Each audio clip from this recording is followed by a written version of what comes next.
हरे नमः.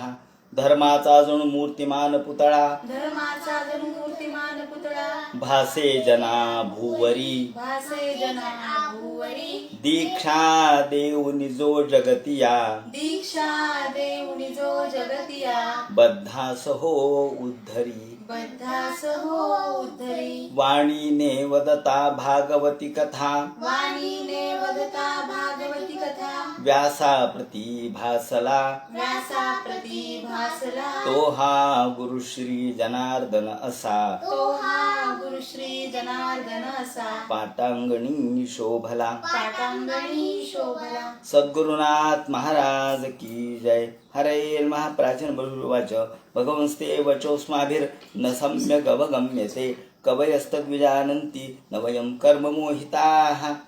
भगवान वेदव्यास वर्णन करून सांगू लागले आणि शुकाचार्य राजा परीक्षितीला सांगतात. सूत शौनकादिकांचा संवाद चाललेला आहे आणि इकडे प्रत्यक्ष प्राचीन बर्हीला नारद उपदेश करतात आणि मैत्रेय विदुराला सांगतात. याप्रमाणे नारदांनी प्राचीन बर्हीला उपदेश करायला सुरुवात केली आणि नारद म्हणतात, हे प्राचीन बर्हे, शब्दब्रह्म आणि दुष्पाने चरंत उरू विस्तरे. जरी वेदाने अनेक गोष्टी सांगितलेल्या असल्या तरी वेद याचं ज्ञान, त्याचं शब्दज्ञान नव्हे तर अर्थज्ञान, अर्थज्ञानापेक्षा तात्पर्य ज्ञान आणि तात्पर्य ज्ञानापेक्षा त्याच्यातलं संकेत आणि वेदांच्या वेगवेगळ्या अर्थांच्या मध्ये असलेला समन्वय हा शोधला पाहिजे. कारण ज्ञानेश्वर माऊलींनी सुद्धा म्हटलंय की वेद हा बहुबोलीला, वेद वेगवेगळ्या पद्धतीने सांगितलंय, प्रत्येक वेळेला वेगळ्या गोष्टीला महत्त्व दिलेलं आहे. जर आपण काल अर्थवाद असं म्हटलो तेव्हा यज्ञाचं महत्त्व सांगताना बाकीच्या गोष्टीला कमी महत्त्व दिलंय.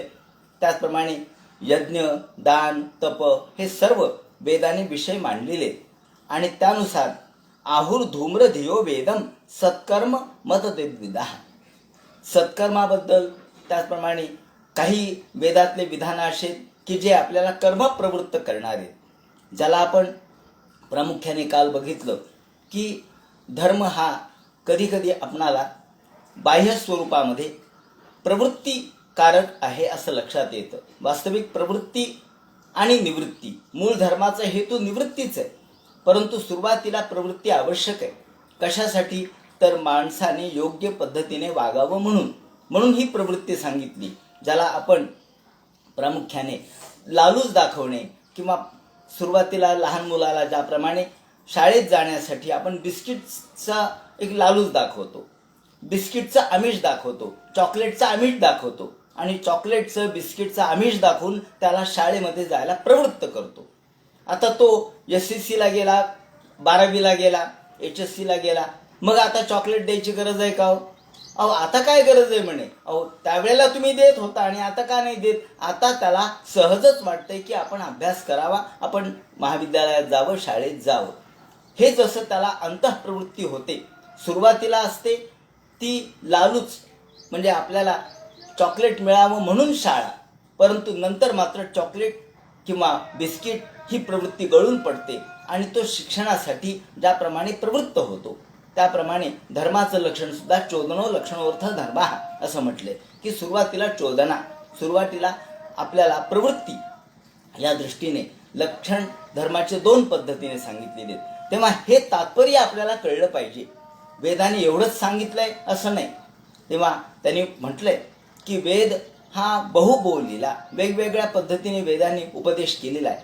माऊलींनी सुद्धा आपण पाहिलं, आपण ज्ञानेश्वरीचा अभ्यास केल्यानंतर लक्षात येतं की माऊलींनी सुद्धा 13व्या अध्यायामध्ये हे सगळं मांडत असताना यज्ञाबद्दलची टीकाच केलेली आहे.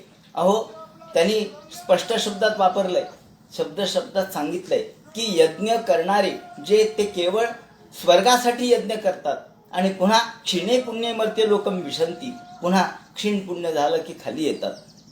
याप्रमाणे जैसे वेश्येचा कवडा भोगीचे किंवा वेश्या ही ज्याप्रमाणे आपला पैसा संपला की त्याला पुन्हा येऊ देत नाही, जैसा वेश्या कवडा भोगीचे आणि मग दारही चिंपू नये तियेचे, ऐसे लाजीरवाणी दीक्षिताचे काही सांगो.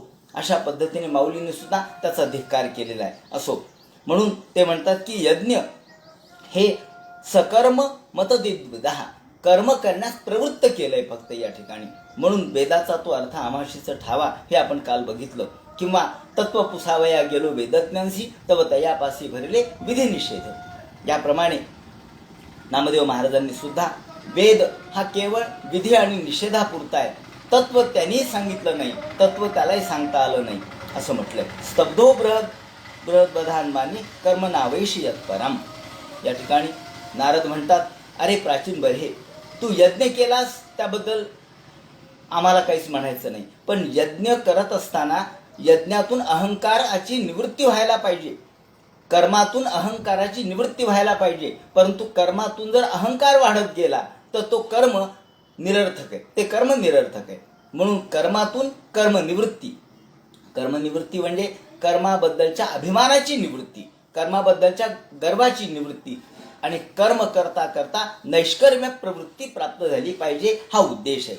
परंतु तू मात्र स्तब्धो, तू मात्र कसा झाला, कर्म करून करून करून तुझ्यामध्ये अहंकाराचा गड्डा तयार झाला आणि बृहद्मानी, तू स्वतःला श्रेष्ठ समजू लागलास, अहंकारी समजू लागलास. जसं जसं तू यज्ञ केलेस आणि तू म्हणायला लागलास की माझ्यासारखा यज्ञ करणारा कुणी नाही. अहो, यज्ञ करणारा कुणी नाही म्हणजे तुझ्यापेक्षा या ठिकाणी यज्ञ हे कर्म आहे आणि कर्मातून माणसाला कधी शांती मिळत नसते, त्यातून माणसाला अहंकार निर्माण होतो आणि अहंकारातूनच अभिमान, त्यातून पुन्हा या तुझ्या मनाची शुद्धी कधी होणार नाही. म्हणून अत्रमे वदतो गुह्यम निशामय सुनिश्चितम. आता तुला मी या ठिकाणी तत्वज्ञान सांगतो की काय झालेलं आहे, तुझ्या प्रवृत्तीचा हा प्रकार कसा आहे. ते म्हणतात, रक्तम षडंघ्रिगणसा मसुलुब्ध कर्णम अग्रे वृकान सुतृपो विगणययांतम पृष्ठे मृगय लुब्धक बाण भिन्नम. तुझी स्थिती अशी झाली आहे. एक रूपक उदाहरण त्यांनी दिलेलं आहे. नारद म्हणतात की घटना अशी घडली आहे की एक हरिण आहे, ते हरिण गानलुब्ध झालेलं आहे. क्षुद्रचरम सुमनसाम शरणे मिथित्वा. एका अरण्यामध्ये एक हरिण गानलुब्ध होऊन निवांतपणाने गाणं ऐकतंय. रक्तम षडंघ्रिगण सामसुलुब्ध कर्णम. त्या ठिकाणी फुलं आहेत, त्याचप्रमाणे भुंगे गुंजारव करतायत आणि सुंदर अशा प्रकारचा ते वन उपवन आहे. आणि ते जे हरिण आहे ते चरता चरता चरता सुंदर अशा प्रकारच्या तृणांचा आस्वाद घेता घेता आणि गाणं ऐकता ऐकता इतकं दंग झालंय की त्याला आजूबाजूचं भानच नाहीये, कोण कुठे थांबलंय याचं त्याला भान नाही. जसं आपण म्हणतो, अग्रे व्याध धृतशर कृतो पार्श्वतो माल जाला. तो हरिण इतका दंग झालाय त्या तृणांकुराच्या सेवनामध्ये आणि या सुंदर गाण्यामध्ये इतका दंग झालाय की त्याला आजूबाजूचं भानच राहिलं नाही. त्याला लक्षात आलं नाही की मागे एक व्याध हातामध्ये धनुष्यबाण घेऊन उभा आहे, पलीकडे लांडगे उभे आहेत हे त्याच्या लक्षात आलं नाही, आणि मागे शिकारी आहे, समोर लांडगा आहे, इकडे जाळ लागलेला आहे हे त्याच्या लक्षात आलं नाही. आणि तो मात्र केवळ तृणांकुराच्या सेवनामध्ये दंग आहे. ते म्हणतात, सुमनरस धर्मणाम स्त्रीणाम शरण आश्रमे पुष्प मधु गंधवत क्षुद्रतमम काम्यकर्म विपाकजम कामसुखलवम जयोपस्थ्यादी विचिन्वंतम मिथुनी भूय. आपण देखील असेच आहोत, आपण देखील त्या हरणाप्रमाणेच आहोत. हरिण जसा तृणांकुराच्या आणि गाण्याच्या नादामध्ये तल्लीन झाला तसा आपण या पंचविषयामध्ये तल्लीन झालो. आपल्याला लक्षात आलं नाही की मृत्यू हा आपल्यावरती नेम धरून उभा आहे. मृत्यू कधी येत सांगता येत नाही. तो अगदी बाण जसा एखाद्या व्याधाने धरावा त्याप्रमाणे मृत्यू हा उभाच आहे. आणि लांडगे हे बाजूला आहेत, ते देखील आपल्यावरती हल्ला करण्यासाठी तयार आहेत हे त्याच्या लक्षात नाही आलं आणि तो मात्र तल्लीन आहे या पंचविषयामध्ये. आपली अवस्था अशीच आहे. ते म्हणतात, हे आयुर्हरतो हो रात्रांत काल लव विशेषानव विगणय ग्रहेषु विहरंतम पृष्ठतयेव. आता तुम्ही म्हणा, हे लांडगे कोण आहेत? हे सगळे रूपक आहे. हे लांडगे कोण आहेत? ते म्हणतात हे लांडगे म्हणजे आयुर्हरतो हो रात्रांत काल लव निवेशा विगणय्य. हे दिवस आणि रात्र आहेत. रोज तुमचं आयुष्य हरण करणारा दिवस आहे. दिवस उगवतो आणि तो मावळतो आणि आपल्याला लक्षातही येत नाही की दिवस उगवला दिवस मावळला. आपण नुसते दिवस मोजत राहतो. पण हे सगळे लांडगे, हे लांडगे तुमच्या अंगावर येण्यासाठी तयार आहेत आणि रोज तुमचं आयुष्य हरण करतायत. अहो तुमचं आयुष्य हरण करतायत परंतु तुमच्या लक्षात येत नाही का? तुम्ही तुमच्याच पंचसुखामध्ये तल्लीन आहेत. वास्तविक हे लांडगे तुमचं आयुष्य त्याचं लचके तोडतायत. लचके तुमच्या आयुष्याची लचके तोड करतायत. कुत्तर ओढ चाललीये पण आपल्याला त्याची जाणीव नाही. एक दिवस येतो आणि जातो पण हा दिवस आपलं आयुष्य घेऊन गेला. आपल्या जवळचं ठेवलेलं ठेवणीतलं आयुष्य याची लचके तोड केली हे आपल्याला कळत सुद्धा नाही. म्हणून ते म्हणतात की परोक्ष मनोप्रवृत्त लुब्धकाहा. आणि पलीकडे लुब्धक एक या ठिकाणी व्याध बसलेला आहे. तो हातामध्ये कृतांतो अंतःशरण जम्य पराविद्यती.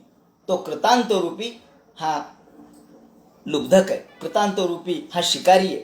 हा शिकारी लुब्धक व्याध हा हातात बाण घेऊन उभा आहे. आपण म्हणतो ना मरणाचे स्मरण असावे. रामदास स्वामींनी म्हटलंय आपल्याला मरणाचं स्मरण पाहिजे पण नेमकं त्याचंच विस्मरण आपल्याला होतंय. आपल्या समोर लोक मरतात. आपण म्हणतो ना रामदास स्वामींनी म्हटल्याप्रमाणे अहो एक मरतो आणि दुसरा त्याचा शोक आयुष्यभर वाहतो. मरे एक त्याचा दुजा शोक वाहे अकस्मात तोही पुढे जात आहे. एक मरतो आणि लोक हळहळ करतात. केवळ स्मशानापर्यंत जाऊन परत येतात. स्मशान वैराग्य त्यांना होतं परंतु त्यांच्या लक्षात येत नाही की आपली अवस्था हीच होणार आहे उद्या. त्याला असं वाटत असतं की मी काय थोडंच मरणार आहे. हे मेले म्हणून काय झालं, मी थोडा मरणार आहे. तुम्ही काय अमरत्वाचं वरदान घेऊन आलात का? पण नाही. माणूस स्वतःच्या मरणाबद्दल विचार करत नाही आणि तो स्मरण त्याचं ठेवत नाही. त्याला तत्काळ विस्मरण होतं. सत्वम विचक्ष मृग चेष्टित आत्मनोंत. आणि तो आत्मसुखाचा चिंतनाचा विचार करत नाही. म्हणून ज्याप्रमाणे हे राजा आता तरी अंतर्मुख व्हा. आता तरी बाह्य विषय सोडा आणि अंतर्मुख होऊन विचार करा. हे ऐकल्याबरोबर राजाचे डोळे उघडले.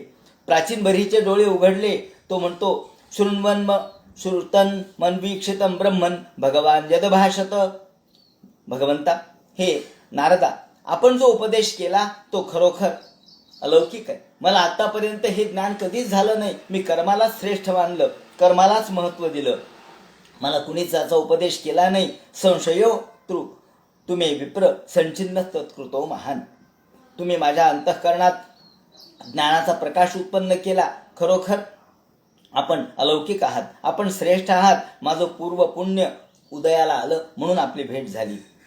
आता या ठिकाणी प्राचीन बरीहीनी एक प्रश्न विचारलाय. हा प्रश्न खरं म्हणजे प्रत्येकाच्या मनात हाच प्रश्न असतो. किंबहुना जे नास्तिकवादी आहेत त्यांच्याही मनात हा प्रश्न असतो. आस्तिकवादी देखील देवाचं भय म्हणून फक्त देवाची पूजा करतात. परंतु भय म्हणून पूजा करू नये. प्रेम म्हणून पूजा करावी. प्रेम म्हणून भगवंताची भक्ती करावी. ते म्हणतात त्यांचा प्रश्न असा आहे की इति वेद विदाम वाद. या ठिकाणी प्रश्न असा त्याने केला कर्माण्यरभते येन पुमानि हविहायतम अमूत्रान्येन देहन जुष्टानि सदैव दुष्णुते. राजाने प्रश्न विचारला, महाराज माझ्या मनात एक शंका आहे. ही शंका प्रत्येकाच्याच मनात असते. आज जो तो उठतो तो अर्धवट ज्ञानी असतो आणि हीच शंका विचारतो. चारवाक तत्वज्ञान हे सगळ्यांनाच प्रिय वाटतं. चारवाक म्हणजे काय हो? चारवाक म्हणजे चारुवाक, गोड वाटणारी भाषा. त्याला चारुवाक किंवा चारवाक असं म्हणतात. चारवाकाचं तत्वज्ञान काय? यावत जीवेत सुखं जीवेत ऋणं कृत्वा घृतं पिबेत भस्मीभूतस्य देहस्य पुनरागमनं कुतः. भस्मीभूतस्य देहस्य. अहो जेवढं जगायचंय तेवढं आनंदाने जगा. खा प्या मौज करा. खा प्या मौज कर सगळ्यांनाच आवडतं. खाणे पिणे आणि मजा करणे बस. याच्याशिवाय जीवनात अर्थ काय? भोग नाही घ्यायचा तर जीवनात काय करायचं काय? म्हणून लोक म्हणतात बस भोगवादी जीवन जगा. हे वरवर बरं वाटतं. ते म्हणतात भस्मीभूतस्य देहस्य. अहो देह एकदा त्या अग्नीवर काष्ठावर भस्मीभूत झाल्यानंतर पुन्हा तो परत येईल का? येणारच नाही. एकदा भस्मीभूतस्य देहस्य पुनरागमनं कुतः. त्या देहाचं पुनरागमन शक्य आहे का? असं चार्वाकांनी प्रश्न विचारलाय. आणि तो सगळ्यांनाच बरोबर वाटतो. हो, खरंच आहे. हा जेव्हा काष्ठावर ही देह काया नष्ट होते, जेव्हा अग्नीवर हा देह नष्ट होतो, जळून जातो, तेव्हा तो पुन्हा परत येईल का? आणि मग तुम्ही काय म्हणता पुनर्जन्म पुनर्जन्म? आणि मग याचं उत्तर आपल्याला काही देता येत नाही. त्याचं कारण असं की आपला अभ्यासही नसतो. कर्मवाताचा सिद्धांत आपल्याला खोटाही वाटतो. तेव्हा राजाने हा प्रश्न उपस्थित केला, प्राचीन बरीने हा प्रश्न उपस्थित केला, जो सगळ्यांच्याच मनात आहे की आम्ही कर्म करतो, मग सत्कर्म असो नाही तर दुष्कर्म असो. तो कशाने करतो म्हणले? ते देहाने करतो. आपण जरा बारकाईने याचं चिंतन करूया, म्हणजे आपल्याला आपल्या मनातले सगळ्या शंका देखील निरसन होतील. आणि भारतीय तत्वज्ञानाने किती सूक्ष्म विचार केलाय, किती बारकाव्याने विचार केलाय, किती सूक्ष्मतेने हे तत्वज्ञान मांडलंय हे आपल्याला कळेल. हे उगीच काहीतरी थापेबाजी आहे असं आपण समजायचं कारण नाही. ते म्हणतात की ज्या देहाने आपण कर्म करतो तो हा देह आहे. याने आपण पुण्य करतो, पापकर्म करतो, ते याच देहाने करतो. आणि मग कर्माण्यारभते येन पुमानेह विहायतम, हा तर देह आपण टाकून जातो.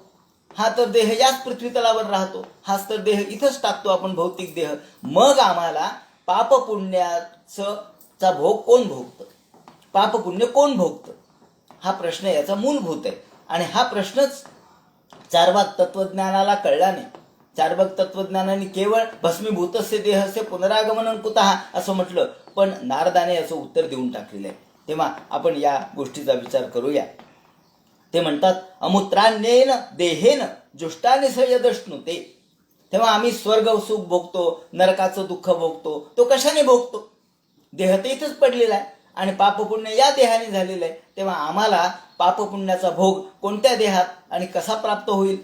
तेव्हा याचं उत्तर आम्हाला द्या. स्थूल देह तर आम्हाला इथंच सोडून द्यावा लागतो, आणि म्हणून कोणता देह हा फळ भोगतो हे आम्हाला काही कळलं नाही. याचं उत्तर आपण द्या. आणि म्हणून इति वेद विदाम वाद श्रूयते तत्र तत्र कर्म यत् क्रियते प्रोक्तम परोक्षन्न प्रकाशते. तेव्हा परलोकामध्ये फळ देण्यासाठी आम्हाला कोणता देह या ठिकाणी व्यक्त होतो, कोणत्या देहाने आम्ही हे फळ भोगतो, याच्या प्रश्नाचं उत्तर आम्हाला द्या. त्याच्याशिवाय माझ्या मनातली शंका जाणार नाही. असं म्हटल्यानंतर नारद म्हणतात येनैवा रभते कर्म तनैवा मूत्र तत्पुमान भुंक्ते ह्यव्यवधानेन लिंगेन मनसा स्वयं. आता या ठिकाणी लिंग देहाची कल्पना आहे, लिंग देहाची संकल्पना आहे. आणि ही संकल्पना नव्हे, हे वास्तव आहे, जे आपल्याला दिसत नाही. जी गोष्ट दिसत नाही ती नाही म्हणणं चुकीचं आहे. अहो, जे तत्वज्ञानाच्या दृष्टीला दिव्य ज्ञानाने जे पाहिलं ते आपल्याला सत्य मानावं लागेल. आणि म्हणून एखादा अगदी सूक्ष्मतला सूक्ष्म जंतू आपल्याला दिसत नाही म्हणून तो नाही का? करोना आपल्याला डोळ्यांनी दिसला नाही म्हणून तो नाहीये का? सूक्ष्मदर्शक यंत्राने वैज्ञानिकांनी त्याचा शोध घेतला, त्याचं रूप जाणलं, त्याचं स्वरूप टीव्हीवर दाखवलं म्हणून आपल्याला कळालं. नाहीतर करोना कुठे दिसला हो? नाही दिसला. म्हणून तो नाहीये का? नाहीये असं म्हणता येणार नाही. हे जसं सूक्ष्मदर्शक यंत्रावर आपला विश्वास आहे, तसा आपल्याला नारदांवर, ब्रह्मदेवावर, भगवंतावर विश्वास ठेवणं भाग आहे. आणि ते त्यांनी जे सांगितलं त्यावर विश्वास ठेवणं भाग आहे. कारण ते खोटं सांगणार नाही. कारण आई ही कधी खोटं बोलत नसते. नाही श्रुती परवती माऊली जगा. आई सारखा या ठिकाणी आपल्याला दैवताचा विषय दुसरा नाही. आई सारखे दैवत साऱ्या जगतावर नाही. आई खोटं बोलत नसते, कारण आईला खोटं बोलून काही स्वार्थ साधायचा नसतो. त्यामुळं हे वेद हे आईप्रमाणे आहेत, भगवंत हे आईप्रमाणे आहेत, संत हे आईप्रमाणे आहेत, आणि ते खोटं बोलणार नाहीत. म्हणून नारदाने या ठिकाणी सांगितलं, हे पहा, यासाठी तुला कर्माचं उत्तरदायित्व कशावर आहे ते सांगतो. याला लिंग देह हा कारण आहे. माणूस जो कर्म करतो ते स्थूल देहाने करतो. माणूस जे करतो कर्म ते स्थूल देहाने जरी करत असला तरी त्याच्या मागं प्रेरक कोण आहे? म्हणजे आपण अनेकदा आता एखाद्याला गुन्हेगार म्हणून पकडल्यानंतर आजही न्यायालय तशा प्रकारचा विचार करतं का हा गुन्हा कुणी केला, हा गुन्हा कसा घडला. ते म्हणतात हा गुन्हा करणारे जे ते पकडून आणले. ते म्हणतात आम्हाला काही नाही, आम्हाला जसं सांगितलं तसं आम्ही केलं, तेव्हा आम्हाला कमी शिक्षा द्या, कारण आम्हाला काहीच माहीत नव्हतं, आम्ही आंधळे, आम्हाला काय कळतं, आम्हाला सांगितलं त्याप्रमाणे आम्ही काम केलं. मग तुम्हाला सांगितलं कुणी? तुमचा बुद्धिदाता कोण आहे? तुमचा मेंदू कोणाचा आहे? म्हणजे आपण त्या मेंदूचा शोध घेतो. गुन्हेगार दोन प्रकारचे असतात, एक प्रत्यक्ष गुन्हा करणारा आणि गुन्हा करायचं सांगणारा. तो सांगणारा गुप्त असतो, सांगणारा समोर येतच नाही. पण जास्त शिक्षा कोणाला आहे हो? जास्त शिक्षा गुन्हा प्रत्यक्ष करणाऱ्याला नाहीये, गुन्हा करायला सांगणाऱ्याला आहे. कारण त्याचा मेंदू इथं कार्यरत झालेला आहे. याप्रमाणे म्हणून या ठिकाणी पापकर्म पुण्यकर्म कुणी केलेत? ते स्थूल देहाने केलेत, हे बरोबर आहे. पण स्थूल देहाला सांगितलं कुणी करायला? कारण मगाशी आपण बघितलं, काल आपण पाहिलं की हात आणि पाय हे कर्म करणारे आहेत, परंतु ते आंधळे आहेत. ज्ञानदृष्टी त्यांच्या जवळ नाहीये. ज्ञान कोणाजवळ आहे? मनाजवळ आहे. तेव्हा मनाने हे सांगितलं, मनः कृतं कृतं राजन न शरीर कृतं कृतं. या ठिकाणी फार महत्वाचा सिद्धांत आहे. मनः कृतं कृतं राजन न शरीर कृतं कृतं. याला एक छोटासा दृष्टांत मी देतो. मनः कृतं कृतं राजन. दोन ब्रह्मचारी होते आणि हे दोन मित्र आपल्या गुरुच्या घरी राहत होते. राहत असताना गुरु त्याप्रमाणे हे काम करायचे. गुरुने सांगितलं की आता उद्या सकाळच्या वेळेला होमाला अनेक गोष्टी लागणार आहेत, तेव्हा वेगवेगळ्या प्रकारच्या समिधा लागणार आहेत, वेगवेगळ्या प्रकारच्या उपचारांची गरज आहे, फुलं दुर्वा त्याप्रमाणे शमी हे सगळे घेऊन या. म्हणून हे दोन ब्रह्मचारी निघाले.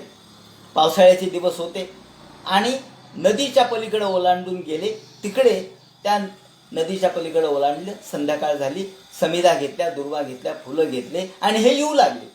तेवढ्यात कडाक्याचा पाऊस सुरू झाला. आकाशामध्ये मेघ आले. संध्याकाळची वेळ, लवकरच झाकड पडली आणि सगळीकडे अंधार झाला आणि नदीला दुथडी भरून पाणी येऊ लागलं. बघता बघता पाणी गळ्याच्या वर जाऊ लागलं, डोक्याच्या वर पाणी आणि प्रचंड प्रवाह. त्याच रानामध्ये एक स्त्री होती.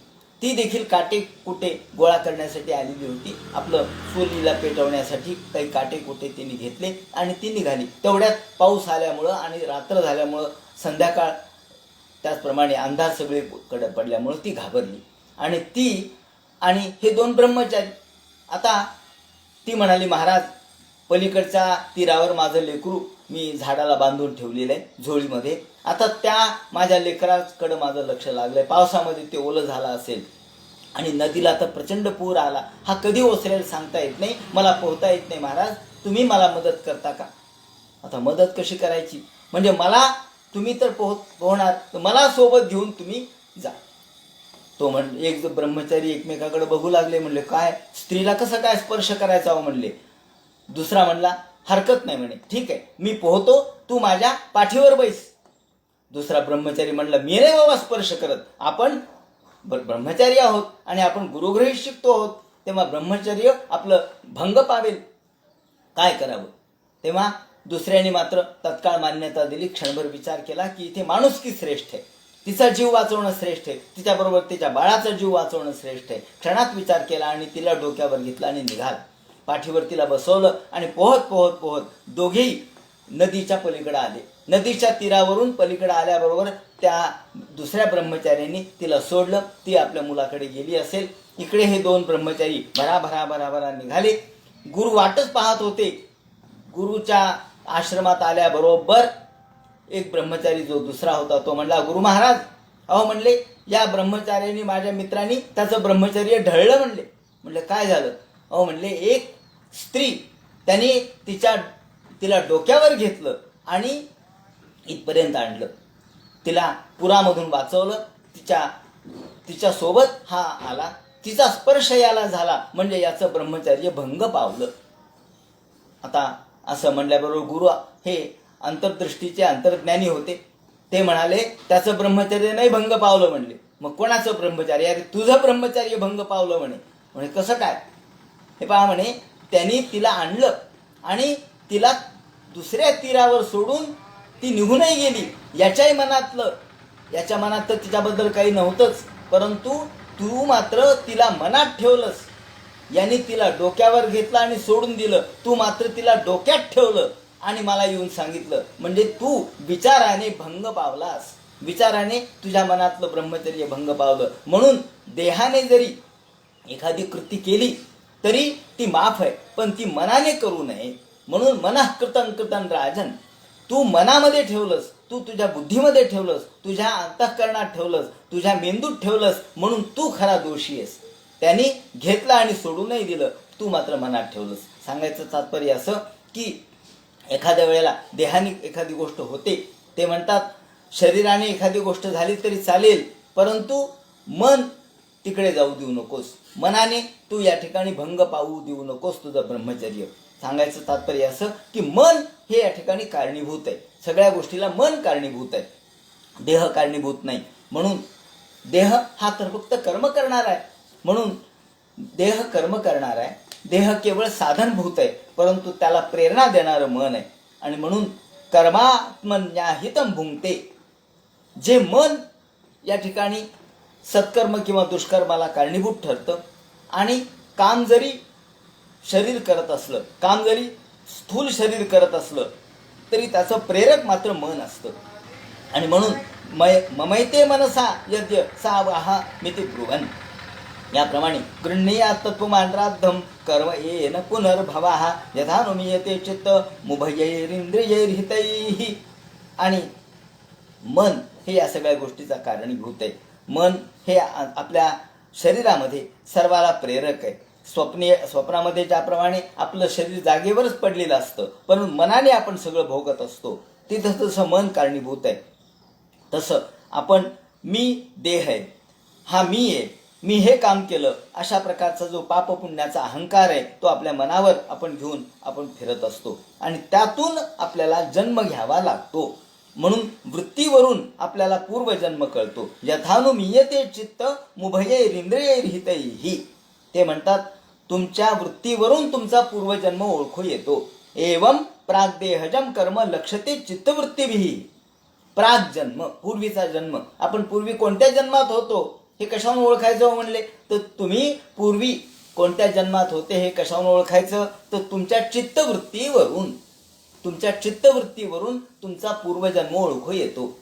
तुमची चित्तवृत्ती कशी आहे, तुम्ही कोणत्या वृत्तीचे आहात, तुम्ही तामस वृत्तीचे आहात का तुम्ही राजस वृत्तीचे आहात, यावरून तुमचा पूर्वजन्म या ठिकाणी ओळखू येतो. ते म्हणतात आपण भिन्न भिन्न प्रकारच्या प्राण्यांचे जन्म आपण घेतलेत. आपण 84 लक्ष योनीमधून फिरलो. कधी आपण वाघ झालोत, कधी आपण सिंह झालोत, कधी आपण लांडगा झालोत, कधी डुक्कर झालोत, कधी गाढव झालोत ना आपण. हे सगळं झालंय. त्याचं उदाहरण असं तुकाराम महाराजांच्या एका अभंगातच आहे. मोठी गंमत आहे. तुकाराम महाराजांचे अभंग अनेक अर्थाने महत्वाचे आहेत. एकदा एक गाढवीन चरत होती. तेव्हा ही गाढवीन चरत असताना तुकाराम महाराजांनी पाहिलं त्या उकिरड्यावर चरते, आणि तुकाराम महाराज आपल्या बायकोला म्हणले, हे बघ म्हणले तुझी आई इथं चरायला लागली. ते म्हणले माझी आई म्हणजे काय, ती मरून 2-3 वर्ष झाले. हो म्हणले आता 2-3 वर्ष झाले ना तिला हा गाढवीचा जन्म प्राप्त झाला. ते म्हणले कसं काय, हो म्हणले तिला गाढवीचा जन्म प्राप्त झाला. आता कैसे चोळी लुगडे सदा ढुंगण उघडे, अशा प्रकारचं तुकाराम महाराजांनी तो अभंग लिहिलाय. तेव्हा आतापर्यंत म्हणे तू चोळी लुगड्यासाठी भांडत होतीस, चोळी लुगडं तुला पाहिजे म्हणून म्हणत होतीस तुझी आई म्हणे, म्हणजे यांची सासू. ते म्हणले हे बघ मला मग तुझी सासू याच्यात दिसायला लागली, आणि आता कैसे चोळी लुगडे, आता कुठलं म्हणले चोळी लुगडं तुला मिळणार आहे, पहा म्हणले गाढवाचा जन्म तुला प्राप्त झाला. सांगायचं असं की तुकाराम महाराजांना तो दिसला, कारण त्यांची ती दृष्टी होती. त्यांना पूर्वीचा जन्म उत्तर जन्म सगळ्या ज्ञानदृष्टीने दिसला. याप्रमाणे एवं प्राग्देहजम कर्म, आपलं कर्म हे आपला जन्म ठरवतं, आणि आपला जन्म आपल्या वृत्तीवरून ठरतो. तेव्हा आपली वृत्ती आसुरी वृत्ती आहे का, आपली वृत्ती कशाची आहे. लांडग्याची वृत्ती असेल तर ताबडतोब आपल्याला आपण दुसऱ्याचं ते माझं ते माझं, ही आपली गिधाडाची वृत्ती असेल तर आपण पूर्वी गिधाड होतो हे कळतं. आपण सत्प्रवृत्तीचे असू तर पूर्वी नक्की आपण हंस असले पाहिजे हे कळतं. आपली वृत्ती कशी आहे, गाढवाची आहे का डुकराची आहे, लाथा मारण्याची आहे का दुगाण्या मारण्याची आहे का, हे लगेच कळतं. याप्रमाणे एवं प्राग्देहजम कर्म लक्षते चित्तवृत्तीभिः, आपल्या चित्तवृत्तीवरून आपला पूर्वजन्म ओळखू येतो. म्हणून नानुभूतं क्वचानेन देहेना दृष्टमश्रुतम.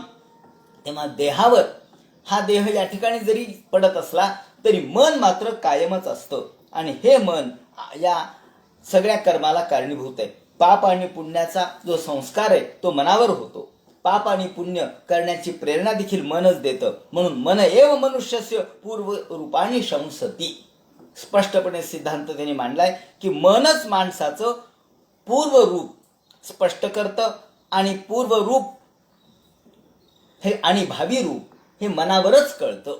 माणसाचं मन कसं आहे म्हणून मन चंगा तो काटवट में भी गंगा असं जे म्हटलंय ते यासाठी माणसाचं मन चांगलं पाहिजे आणि पूर्वजन्म हा पुनर्जन्म हा मनावर ठरतो.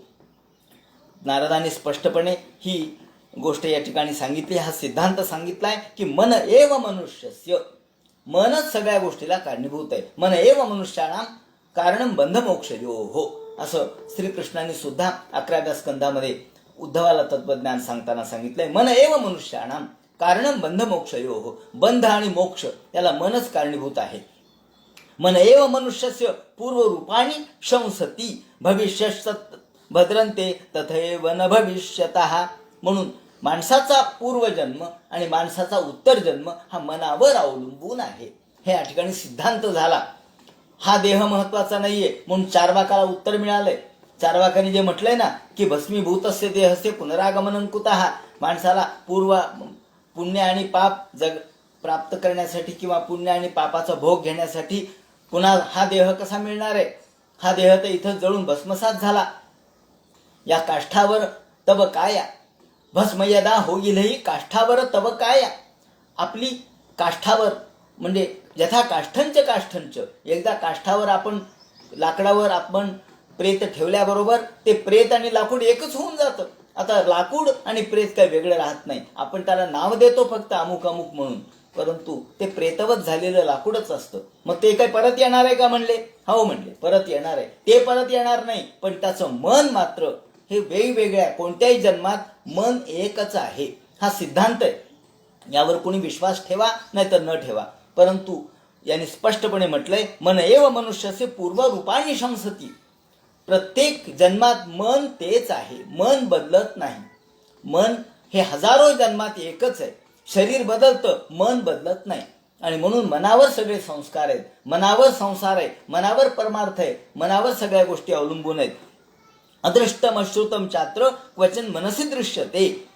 म्हणून अदृष्ट ज्या गोष्टी आहेत, आपल्या नशिबातल्या ज्या गोष्टी आहेत त्या मनावर अवलंबून असतात. ज्याप्रमाणे आपण स्वप्नामध्ये एखादी गोष्ट बघतो आणि स्वप्नात जी गोष्ट पाहिली नाही ती आपण स्वप्नात बघतो. आपण स्वप्नात कधी कधी काही गोष्टी पाहतो, आपण प्रत्यक्षात कधीच अनुभव घेतलेला नसतो. मग स्वप्नात कसं दिसलं म्हणजे स्वप्नात मला एक देऊळ दिसलं, मग असं एखादी घटना घडली आणि आपण म्हणतो आम्ही तर कधीच पाहिलं नाही. आणि मग पूर्वीच्या जन्मात कधीतरी आपण ते पाहिलेलं असतं, त्याचा संस्कार आपल्या मनावर असतो. ते म्हणतात अदृष्टमश्रुतम चात्र.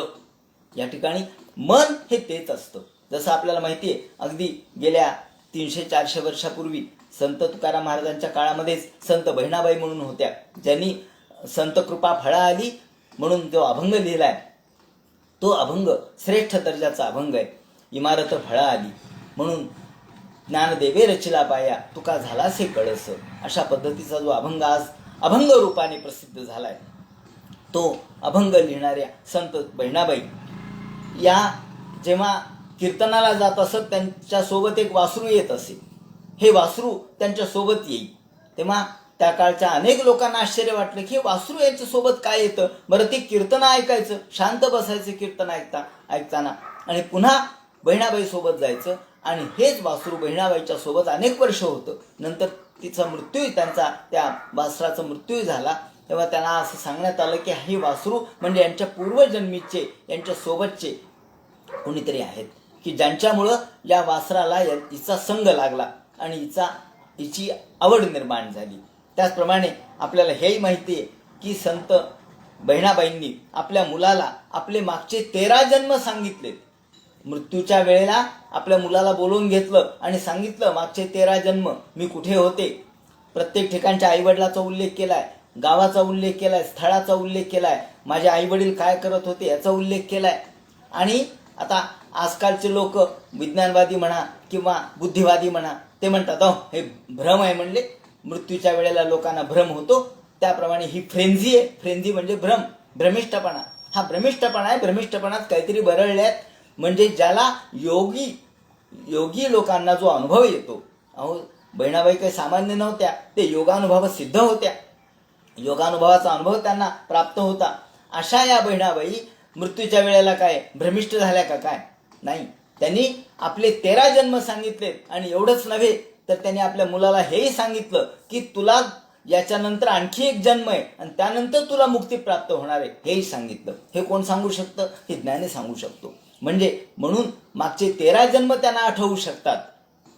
मुलाच्या पूर्वजन्म आणि पुनर्जन्माबद्दलही त्या सांगू शकतात. याचा अर्थच असा की हे सगळं मनावर अवलंबून आहे, आणि मनाचं ज्याला ज्ञान होतं त्याला सर्व विश्वाचं ज्ञान होतं. सर्वे क्रमानुरोधेन मनसेंद्रिय गोचरा. हा इंद्रिय गोचर नसलेली गोष्ट आपण इंद्रियाने अनुभव घेतो, परंतु भोग रूपाने त्याचे संस्कार मनावर होत असतात. आयांती वर्गशो यांती सर्वे समनसो जना. हा म्हणून ते म्हणतात याला मनच कारणीभूत आहे. म्हणून लिंगदेह हा याला कारणीभूत आहे. लिंगदेह म्हणजे काय? लिंगदेह म्हणजे सूक्ष्म देह, जो हा स्थूल देह इथंच पडतो. अहो, स्थूल देह म्हणजे काय? अहो, आजच्या भाषेत सांगायचं तर ज्याला आपण म्हणतो ना की सॉफ्ट कॉपी आणि हार्ड कॉपी. हार्ड कॉपी म्हणजे काय हो म्हणले? हार्ड कॉपी म्हणजे कागदपत्र, लेखन, पुस्तकं, ह्या हार्ड कॉपी झाली. पण ज्याची सॉफ्ट कॉपी, मग सॉफ्ट कॉपी पाठवून द्या म्हणले. मग हार्ड कॉपी जायला वेळ लागतो किंवा ती मध्येच गहाळ होऊ शकते, पण सॉफ्ट कॉपी ती बरोबर जाते, ती तत्काळ जाते. ही सॉफ्ट कॉपी काय? हे मन ही सॉफ्ट कॉपी आहे. त्याचप्रमाणे हे लिंगदेह म्हणजे सॉफ्ट कॉपी आहे. तेव्हा यमराज आपल्या सॉफ्ट कॉपीला घेऊन जातो. ते म्हणतात मला हार्ड कॉपीची गरज नाही, ती पडू दे इथं, ती जळाली तरी हरकत नाही. सॉफ्ट कॉपी तो घेऊन जातो. त्याप्रमाणे हा लिंगदेह म्हणजे सॉफ्ट कॉपी आहे. याप्रमाणे हा लिंगदेह यावत बुद्धिमनोक्षार्थ गुण विभो हनादिमान. याप्रमाणे हे राजा, हा जो लिंगदेह आहे, मी माझं असं म्हणणारा जो आहे तो मन आहे, तो त्याचा अभिमानी आहे. आणि हा लिंगदेह म्हणजे संघात आहे. कशाचा संघात आहे? तर मन, बुद्धी, इंद्रिय आणि शब्दादी विषय यांचा संघात म्हणजे एकत्रित असणारा भाग म्हणजे संघात. ज्याप्रमाणे अमावस्याच्या दिवशी चंद्र दिसत नाही, पण चंद्र नाही का हो? दिसत नाही म्हणजे तो नाही असं नाही, तो अदृश्य आहे, आणि म्हणजे तो दिसत नाही. परंतु चंद्र नाही असं आपल्याला म्हणता येत नाही. अमावस्याच्या दिवशी चंद्र दिसत नाही, पण तो आहेच आहे. तो कुठे लुप्त झाला? त्याप्रमाणे बाल्यावस्थेमध्ये, गर्भावस्थेमध्ये मन असतंच माणसाचं. ते प्रगट नसतं म्हणून काय झालं, परंतु मन असतंच. एकादश इंद्रिय विशिष्ट लिंग शरीर गर्भावस्था आणि बाल्यकालामध्ये सुद्धा असतातच. फक्त त्याचा पूर्ण विकास झालेला नसतो, म्हणून ते प्रतीत होत नाही. ज्याप्रमाणे चंद्र हा अमावस्याच्या दिवशी सुद्धा असतोच, आणि म्हणून आपल्याला अमावस्याच्या दिवशी चंद्र दाखवल्याचा उल्लेख बीडचे एक सूर्य दैवज्ञ म्हणून होते. ते उदाहरण या ठिकाणी सहज आठवलं म्हणून सांगतो. सूर्य दैवज्ञ हे फार मोठे भविष्यकार होते, गणितज्ञ होते, आणि भास्कराचार्यांच्या सर्व ग्रंथावर त्यांनी टीका केलेली आहे. 15व्या शतकातले होऊन गेले. त्यांनी खंडेश्वरी देवी बीडला आणली. त्याचा फार मोठा इतिहास आहे. हे बीडला खंडेश्वरी देवी त्यांनी आणली. घटना अशी घडली की हे पार्थपूरचे राहणारे, म्हणजे गोंदी पाथरवाला नावाचं एक गाव आहे गेवराईच्या जवळ, तिथे राहणारे हे गोंदी पाथरवाल्यावर जवळ राहणारे, त्यांच्या वडिलांकडे सुद्धा एक मोठी पाठशाळा होती संस्कृतची. मी त्याचा बराच अभ्यास केला. त्यांच्या 3-4 पिढ्या मी शोधून काढल्यानंतरच्या 3-4 पिढ्यांचा अभ्यास केला. तेव्हा माझं असं लक्षात आलं की हे बीडला कसे काय आले. तर ते रोज माहूरला जात असत, दररोज माहूरला जात असत आणि येत असत योग मार्गाने. आणि लोक चकित व्हायचे, म्हणले माहूरचे लोक सुद्धा, अरे मी पाहिलं यांना म्हणून. आणि मग एके दिवशी देवीने त्यांना सांगितलं की तुम्ही आता माहूरला यायची गरज नाही, मीच बीडला येते, फक्त तू मागं पाहू नकोस. आणि यांनी तोपर्यंत मागं पाहिलं नाही. पण बीडच्या जवळ आल्यानंतर त्यांना वाटलं खरोखरच देवी आली का नाही, म्हणून त्यांनी मागं पाहिलं तर देवी आलेली होती, पण ती तिथेच थांबली. तोच आता खंडेश्वरी भाग झाला. चंपकारण्य होतं ते सगळं, चाफ्याचे झाडं होते. आणि मग तिथे त्यांची आराधना सुरू झाली, पूजा. तिथे एक यवन राजा होता. यवन राजाने यांची परीक्षा घेण्यासाठी विचारलं, बम्मन आज कौन सी तीथ है? त्याच्या तोंडून निघून गेलं, या सूर्य दैवज्ञांच्या तोंडून, की आज पौर्णिमा आहे. वास्तविक अमावस्या होती आणि पौर्णिमा निघून गेली तोंडातून. मग यवन राजा म्हणाला की जर आज तुम्ही चंद्र नाही दाखवला तर तुमचा शिरच्छेद करतो. तेव्हा संध्याकाळी सगळे लोक जमा झाले आणि सगळे हे कौतुक पाहण्यासाठी, आश्चर्य पाहण्यासाठी आले की खरोखर चंद्र दिसतोय का. आणि मग या ठिकाणी सूर्यनी गणिताच्या पद्धतीने राजाला सांगितलं की अरे पौर्णिमा म्हणजे अमावस्या आणि पौर्णिमा एकच आहे, दोन्ही पूर्ण स्थिती आहेत, दोन्ही पूर्ण स्थिती आहेत. पौर्णिमा ही पूर्ण स्थिती आहे आणि अमावस्या ही पूर्ण स्थिती आहे. परंतु राजाला, त्या अहमद नावाच्या राजाला ते काही मान्य होईना आणि शेवटी त्यांनी देवीला प्रार्थना केली आणि मग अमानिशा दर्शित चंद्रिकेयम, ताबडतोब आकाशामध्ये तिने, कुणी म्हणतात कंकण फेकलं, कुणी म्हणतात चेंडू फेकला. आकाशामध्ये देवीने चेंडू फेकला, कंकण फेकलं आणि आकाशामध्ये या कंदुकेचा चंद्र दाखवला. गोल चंद्र पौर्णिमेचा पूर्व क्षितिजावर उगवला आणि सर्व लोकांना आश्चर्य वाटलं. अमानिशा दर्शित चंद्रिकेयम, अमावस्या असताना सुद्धा चंद्रिका या देवीने दाखवली. सांगायचं तात्पर्य असं की अमावस्येला सुद्धा चंद्र असतोच, फक्त तो प्रकाशित नसतो.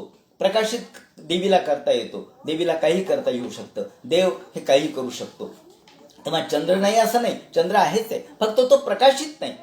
लिंगन न दृश्यते युन कुवाम चंद्रमसो यथा, तसं लहानपणी, बाल्यावस्थेत, गर्भावस्थेत सगळ्या प्रकारचं मन आणि लिंगदेह आपल्याजवळ आहेच आहे.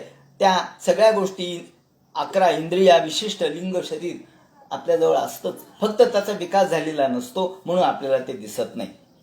अर्थे विद्यमानेपी संस्कृतर्न निवर्तते.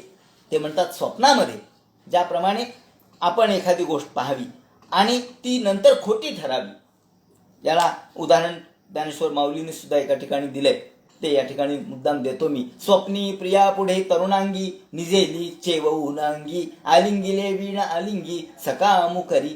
ज्ञानेश्वरीमध्येच उदाहरण आहे हे. स्वप्नी प्रिया पुढे तरुणांगी, निदेली चेवऊन अंगी. माऊलींनी हे उदाहरण अगदी युवावस्थेच्या काळात दिलेलं आहे. ते त्याचा वेगळा अभ्यास केला पाहिजे खरं म्हणजे.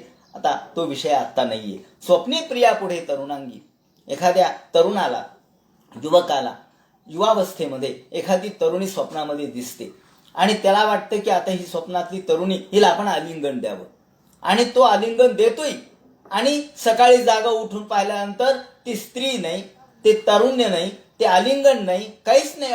आपणच आपले एकटे झोपलेलो आहोत. स्वप्नी प्रिया पुढे तरुणांगी, निदेली चेवऊन अंगी, आलिंगिल्या वीण आलिंगी सकामुकरी. तिने आलिंगन दिलं पण स्वप्नात दिलं. आलिंगेल्या वीण आलिंगी, प्रत्यक्षात आलिंगन दिलं का? नाही, पण सकाम मात्र तो झाला, त्याच्यामध्ये काम प्रवृत्ती मात्र जागृत झाली. हे जसं खरं त्याप्रमाणे हा संसार हा खोटा आहे, पण त्याचा अनुभव आपल्याला येतो. संसार सुखदुःखात्मक आहे, तो खोटा आहे. तो जरी खोटा असला, स्वप्न जरी खोटं असलं तरी सकामतेचा अनुभव जसा खरा आहे, त्याप्रमाणे हे स्वप्नवत असलेला संसार जरी खोटा असला तरी सुखदुःखात्मक अनुभूती आपण मन रूपाने घेतो, मनाने घेतो, लिंग शरीराने घेतो. एवं पंचविधम लिंग षोडशस्तृतम, हा जो लिंग शरीर आहे ते 16 पदार्थांचं बनलेलं आहे. पंच तन्मात्रा, पंच ज्ञानेंद्रिय, पंच कर्मेंद्रिय असे झाले 15 आणि मन, असं मिळून हे 16 पदार्थांचा हा देह बनलेला आहे. कोणता? लिंगदेह. आणि हा लिंगदेह कायमस्वरूपी माणसाच्या सगळ्या गोष्टीला कारणीभूत ठरतो. हा जो स्थूल देह आहे, स्थूल देहाच्या आत हा लिंगदेह आहे, जो सॉफ्ट कॉपी असं म्हणा. याप्रमाणे यथा तृण जलुकेयम नापयात्यपियाति च न त्यजेन्म्रियमाणोपि प्राग्देहाभिमतिम जनाः. हा फार महत्वाचा सिद्धांत आहे, तो सर्वच ठिकाणी आलेला आहे. यथा तृण जलुकेयम, ज्याप्रमाणे उदाहरण दिले त्यांनी, तृणजलूक म्हणजे सुरवंट, एखादी आळी ज्याप्रमाणे पुढच्या पानावर तिला पाय टाकायचा असतो, तिला पुढे जायचं असतं, त्यावेळेला ती 2 पाय पुढच्या पानावर टाकते आणि 2 पाय पक्के झाल्यानंतर मग मागचे 2 पाय सोडते. त्याचप्रमाणे आपण सुद्धा पूर्वजन्म निश्चित करतो आणि मग हा जन्म सोडतो. आपल्याला मृत्यू कधी येतो? जेव्हा आपला पुनर्जन्म निश्चित होतो तेव्हाच हा जन्म आपण सोडतो, म्हणजे मरण येतं. म्हणून यथा तृणजलुकेयम नापयत्यापि याति च न त्यजेन्म्रियमाणोपि, तोपर्यंत आपण हा देह सोडत नाहीत बरं का. तोपर्यंत आपण हा देह सोडत नाहीत. म्हणून आपण जेव्हा आपल्या परंपरेमध्ये आपण बघतो की पीठ ठेवलेलं असतं या एखाद्या दिव्याच्या खाली, आणि मग आपण बघतो की या पीठावर कोणते पाय उमटलेत, कोणत्या प्रकारची आकृती उमटली आहे, त्यावरून ठरतं की याला कोणता जन्म मिळाला. तेव्हा हे जसं लोकांचे काही अनुभव आहेत म्हणा किंवा परंपरागत श्रद्धा आहेत त्या खोट्या मानता येत नाहीत. तेव्हा ते म्हणतात की ज्याप्रमाणे एखादं सुरवंट पुढच्या पानावर पाय ठेवतं आणि मग 2 पाय सोडतं, तोपर्यंत 2 पाय तो सोडत नाही, त्याप्रमाणे आपण देखील हा देह तोपर्यंत सोडत नाहीत जोपर्यंत पुढचा देह निश्चित होत नाही. म्हणजे अर्थात पुनर्जन्म हा आपल्याला ठरलेला आहे. पुनर्जन्म हा माणसाला आहेच आहे. पुनर्जन्म तेव्हाच होतो जेव्हा पूर्वजन्म तो सोडतो. आणि न त्यजेत म्रियमाणोपी प्राग्देहाभिमतीं जनाः यावदन्यन्न विंदेत व्यवधानेन कर्मणाम मन एव मनुष्येंद्र भूतानां भवभावनम. मनच माणसाच्या भूत भावनेला कारणीभूत ठरतं. मनच लिंग शरीर आणि जीवाच्या जन्माला संसाराला कारणीभूत ठरतं. म्हणून सगळ्या कर्मबंधापासून सुटका करण्यासाठी सुद्धा मनाची गरज आहे. सती कर्मण्य विद्यायां बंध कर्मण्यनात्मनः. सगळ्या कर्मबंधापासून मनच सुटका करू शकतं. मनाचं अमन होणे म्हणजे सर्व कर्मबंधापासून सुटका होणे. ज्याप्रमाणे एकच उंबरा आत जायलाही उपयोगी आणि बाहेर यायलाही उपयोगी आहे. बाहेर येण्यासाठी कोणता आहे? एकच उंबरा आहे. आणि आत त्याच उंबऱ्यातून उंबरा एकच आहे. बाहेर जाण्यासाठी तोच उंबरा आहे, आत येण्यासाठी तोच उंबरा आहे. एकच उंबरा जसा आत आणि बाहेर हे 2 विभाग करतो, त्याप्रमाणे एकच मन बंध म्हणजे आपल्याला जन्म मृत्यू आणि कर्मबंध आणि कर्मातून मुक्ती व्हायला कारणीभूत ठरते. म्हणजे बंधालाही तेच मन कारणीभूत आहे आणि मुक्तीलाही तेच मन कारणीभूत आहे. याप्रमाणे मैत्रेय म्हणतात, विदुरा भागवत मुख्य भगवान नारदो. भगवान नारदांनी अशा पद्धतीने तत्वज्ञान याला सांगितलं, या प्राचीन बरीला सांगितलं. आणि प्राचीन बरीला ज्ञान प्राप्त झालं. त्याने आपलं सगळं राज्य आपल्या मुलाला समर्पित केलं आणि कपिलाश्रमामध्ये तो गेला. गंगासागराच्या ठिकाणी, बंगालचा उपसागर आणि गंगा नदी यांचा जिथे संगम आहे त्याला गंगासागर असं आपण म्हणतो, या ठिकाणी कपिलाश्रमामध्ये गेला. तत्र एकाग्र मना वीरो गोविंद चरण अंबुजम. आणि भगवंताशी एकरूप होऊन तो मुक्त झाला. याप्रमाणे स्त्री पुरुषाचं आकर्षण, जीवनाचं रहस्य म्हणजे मर्यादा, त्याचप्रमाणे नियंत्रित विवेक आणि विवेकातून वैराग्य, अशा प्रकारचा फार महत्त्वाचा सिद्धांत. आणि पुनर्जन्म पूर्वजन्म याला मन कसं कारणीभूत आहे, मनावर हा कसा अवलंबून आहे, माणसाचा पूर्वजन्म कसा होतो, पुनर्जन्म कसा ठरतो, हे या ठिकाणी मोठ्या सिद्धांताच्या रूपाने सांगितलंय. या दृष्टीने हे महत्त्वाचं आहे. यानंतर प्रचेतसांनी आपल्या या प्राचीन बरीने आपल्या पुत्रांना म्हणजे प्रचेतसांना जन्म दिलेला होता. आपण बघितलं की 10 पुत्र त्याचे होते. ते तपश्चर्येला गेले होते. याचं वर्णन पुढे 6व्या स्कंधामध्ये सुद्धा आलेलं आहे. तेव्हा या ठिकाणी 2 मिनिटांमध्ये त्याचा विचार करू. त्यांनी त्या प्रचेतसांनी 10 मुलांचं नाव एकच होतं. 10 मुलं होते पण नाव एकच, प्रचेतस, एकच नावाचे 10 मुलं. त्यांनी 10,000 वर्ष तपश्चर्या केली. भगवान प्रसन्न झाले आणि भगवंतांनी त्यांना आशीर्वाद दिला आणि पुढे तुम्ही चांगलं राज्य कराल म्हणून सांगितलं.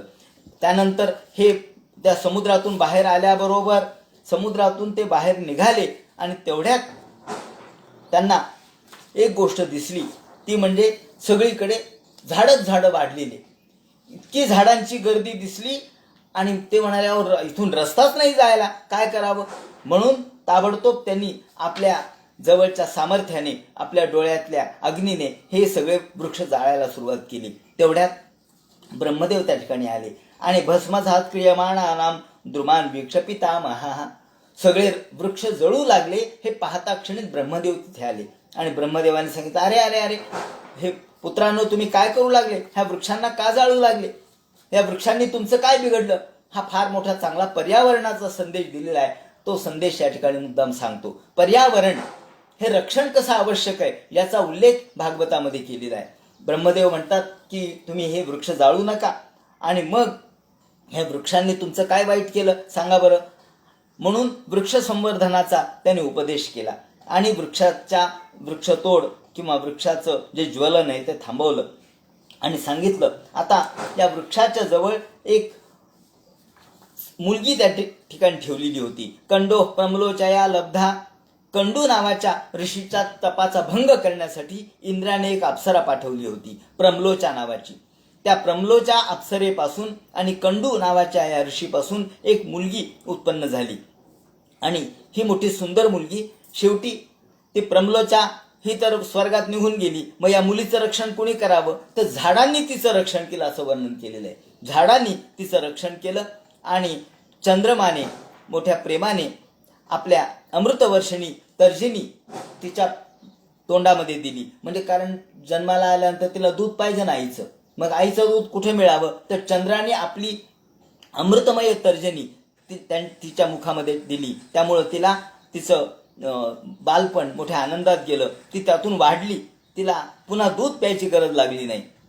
आणि त्यानंतर मग ही मुलगी जी वृक्षाने जपली होती, जोपासली होती, ती वार्क्षी म्हणजे वृक्षाने जोपासली म्हणून तिचं नाव वार्क्षी असं ठेवण्यात आलं. ही जी वार्क्षी कन्या आहे तिला या ठिकाणी ब्रह्मदेव म्हणाले की हे वृक्षांनो, तुमची कन्या तुम्ही यांना ह्या 10 मुलांना द्या. म्हणजे पांडवांनीच फक्त द्रौपदी 5 जणांची म्हणून एक स्त्री केली असं नाही. त्याच्यापूर्वी इथेही झालेलं आहे की 10 जणांची एकच पत्नी आहे. या 10 प्रचेतसांची एकच पत्नी ही वार्क्षी वृक्षाची कन्या प्रमलोच्या या अप्सरेची मुलगी. तेव्हा ती या ठिकाणी जपलेली होती. ती वृक्षांनी या ठिकाणी दान केली. अर्थात ब्रह्मदेवाने स्वतः येऊन तत्रावशिष्टा ए वृक्षा भीता दुहितरं तदा उज्जहूर प्रचेतेभ्यो उपदिष्टा स्वयंभुवा तेच ब्रह्मणा आदेशान मारिषा मुपयी मिरे. तिचं नाव मारिषा असं देखील आहे. म्हणजे वार्क्षी म्हणजे वृक्षाची कन्या, तिला मारिषा असंही म्हणतात. ही मारिषा ब्रह्मदेवाच्या आदेशानुसार वृक्षांनी या प्रचेतसांना समर्पित केली. त्यांचं लग्न लागलं. आता लग्न लागलं म्हणजे काय झालं, खरं म्हणजे तर पर्यावरणाशी नातं जोडलं असा त्याचा अर्थ आहे. पर्यावरणाशी मैत्री जोडली. हे वृक्ष म्हणजे सासरे यांचे. याप्रमाणे या प्रचेतसांचे सासरे झाले. त्यांनी त्यांची मुलगी स्वीकारली आणि नातं जोडलं. वृक्षवल्ली आम्हा सोयरे वनचरे. इथं सोयरेपणा, वृक्षांशी सुद्धा सोयीरपणा या ठिकाणी केलेला आहे. हे केवळ शब्दाने सांगायची गोष्ट नाहीये, तर प्रत्यक्षात सुद्धा वृक्ष ही सोयरेत अशी कल्पना केली आहे. आणि वृक्ष संवर्धनाचा, वृक्षारोपणाचा संदेश या ठिकाणी दिलेला आहे. म्हणून पर्यावरणाचा सुंदर संदेश या कथेमध्ये आलेला आहे. त्यानंतर त्यांच्यापासून पुढे दक्ष उत्पन्न झाले. जे दक्ष पूर्वी महादेवाच्या शापाने ठार झाले होते, त्याच दक्षाचा इथे पुढे जन्म झाला. आणि यांच्यापासून पुढे मन्वंतर, चाक्षुष मन्वंतरामध्ये या दक्षांच्या रूपाने पुढे अनेक सृष्टी उत्पन्न करण्याचा आदेश भगवंतांनी दिला. चाक्षुष मन्वंतर आल्यानंतर पूर्व जेव्हा सृष्टी नष्ट होईल तेव्हा दक्षाच्या पासून पुन्हा नवीन प्रजा उत्पन्न होईल म्हणून सांगितलं. स्वयोपादत्त दाक्षाच कर्मणा दक्षम ब्रुवन तम प्रजा सर्ग रक्षाया मनादी रभिषेच. ज्याप्रमाणे आता हे जे संवत्सर आहेत म्हणजे वर्ष, आणि यानंतर हळूहळू एक एक युग कसे नष्ट होतात, याला आपण स्वयंभुव मन्वंतर म्हणतो. मन्वंतर म्हणजे वेगवेगळे. सुरुवातीचं जे मन्वंतर आहे ते स्वयंभुव मन्वंतर आहे. जे मन्वंतरातल्या आपण सुरुवातीच्या कर्दम वगैरे यांच्या कथा पाहिल्या ते स्वयंभुव मन्वंतर. नंतर स्वारोचिष मन्वंतर झालं, नंतर उत्तम मन्वंतर, नंतर तामस, नंतर रैवत, नंतर चाक्षुष, त्यानंतर वैवस्वत. म्हणजे आता जे सध्या चालू मन्वंतर आहे ते वैवस्वत मन्वंतर, 7वं मन्वंतर चालू आहे. आणि म्हणून याच्या आधीचे स्वयंभुव, स्वारोचिष, उत्तम, तामस, रैवत आणि चाक्षुष या एवढ्या मन्वंतरातल्या कथा आपल्याला या भागवतामध्ये आलेल्या दिसतात वेगवेगळ्या निमित्ताने. तेव्हा योजो योजोन्यांश सवय सर्व प्रजापतीन. ज्याप्रमाणे ही वार्क्षी कन्या मारिषा हिचं लग्न या प्रचेतसांची झालं आणि त्यांच्यापासून पुढे दक्षाची उत्पत्ती झाली. अशा पद्धतीने हा पुढे चतुर्थ स्कंधामध्ये शेवटी नारदांनी प्रचेतसांनाही उपदेश केला आणि सांगितलं की हे प्रचेतसांनो, तुम्ही आता भगवंताची प्रार्थना करा आणि भगवंताच्या प्रार्थनेशिवाय तुम्हाला मुक्ती नाही. म्हणून पुन्हा प्रचेतसांनी राज्यही केलं आणि राज्य झाल्यानंतर पुन्हा आपल्या भगवंताच्या कृपा प्रसादासाठी ते वनामध्ये निघून गेले. इथपर्यंत हा सगळा भाग आपण चतुर्थ स्कंधाचा पाहिला.